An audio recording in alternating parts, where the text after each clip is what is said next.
Hello friends, आज की इस वीडियो में बात करेंगे एक मल्टीविटामिन सिरप के बारे में जिसका नाम है लाइकोल्मा।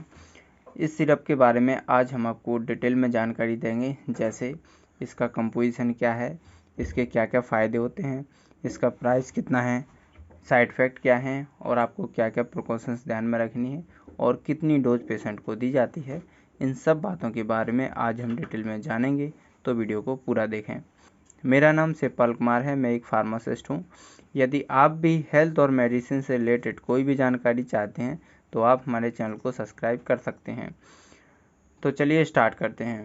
सबसे पहले हम जानेंगे इस मल्टीविटामिन सिरप के कंपोजिशन के बारे में।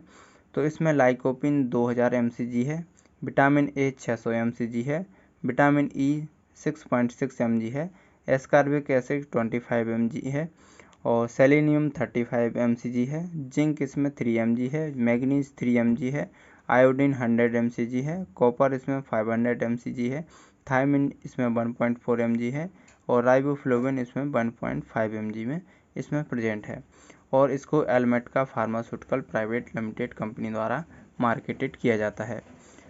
अब हम बात करेंगे इसके प्राइस के बारे में। तो 155 रुपये पर 200 ml सिरप का प्राइस है।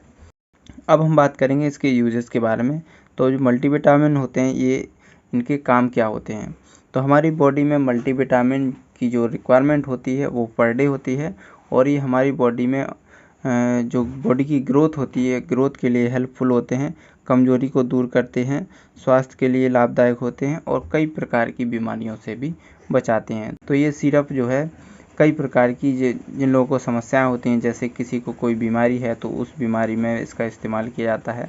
लेकिन ध्यान रहे, ये किसी बीमारी को क्योर नहीं करती है। बीमारी अगर है तो उसके साथ कुछ मेडिसिन दी जाती हैं, मेडिसिन के साथ मल्टीविटामिन सप्लीमेंट दिए जाते हैं, तो उसमें ये सहायक हो सकती है, लेकिन किसी बीमारी को ये क्योर नहीं करती है।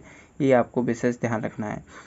गर्भावस्था के दौरान महिलाओं में कमी हो जाती है, मल्टीविटामिन जो पोषक तत्व होते हैं उनकी कमी हो जाती है, तो उस दौरान भी ये डॉक्टर द्वारा प्रिस्क्राइब किया जा सकता है। कुपोषण के मरीजों को भी ये सिरप दी जा सकती है।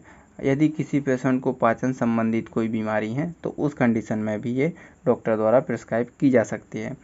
तो ये मल्टीविटामिन जो सिरप होती हैं, ये हमारी एनर्जी को बूस्ट करती हैं, दिमाग को बेहतर बनाती हैं, तनाव को दूर करती हैं, मांसपेशियों की कार्य क्षमता को बढ़ाती हैं और कमजोरी को दूर करती हैं। तो ये इसके यूज़ होते हैं। अब हम बात करेंगे इसकी डोज के बारे में, कितनी डोज मरीज को दी जाती है। तो 10 ml से 15 ml सुबह शाम दी जा सकती है, लेकिन डिपेंड करता है मेडिसिन किस पर्पज़ से यूज़ की जा रही है, इसलिए अपने डॉक्टर से या न्यूट्रिशन से कंसल्ट करके ही इसका इस्तेमाल करना चाहिए।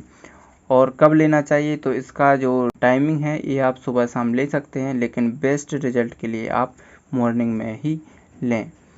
अब हम बात करेंगे इस सिरप के साइड इफ़ेक्ट के बारे में। तो इस सिरप के मामूली साइड इफ़ेक्ट होते हैं, बहुत कम साइड इफ़ेक्ट होते हैं, जैसे पेट खराब होना, मुँह का स्वाद खराब होना, सिर दर्द होना, कॉन्स्टिपेशन होना और ओवरडोज लेने से दस्त लगना। इस प्रकार के साइड इफ़ेक्ट इस सिरप से देखने को मिल सकते हैं।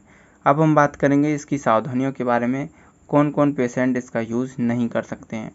यदि किसी पेशेंट को बी कॉम्प्लेक्स से एलर्जी होती है तो वो इस सिरप का यूज़ नहीं कर सकते हैं।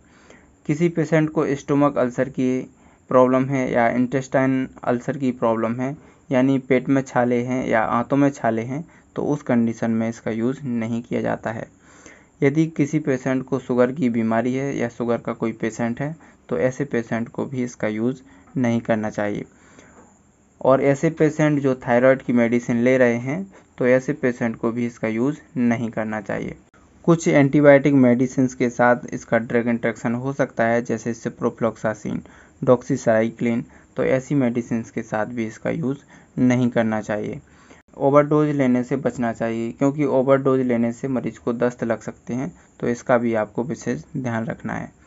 तो उम्मीद करता हूँ आपको जानकारी अच्छी लगी होगी। अगर आपको ये वीडियो पसंद आई है तो इसको लाइक करें, शेयर करें और आप लोग हमारे चैनल पर नए हैं तो चैनल को सब्सक्राइब करना ना भूलें। यदि आपका कोई सवाल है या सुझाव है तो आप हमको कमेंट में लिख सकते हैं। तो आज के लिए इतना ही, मैं मिलूँगा आपसे नेक्स्ट वीडियो में नई वीडियो के साथ। धन्यवाद।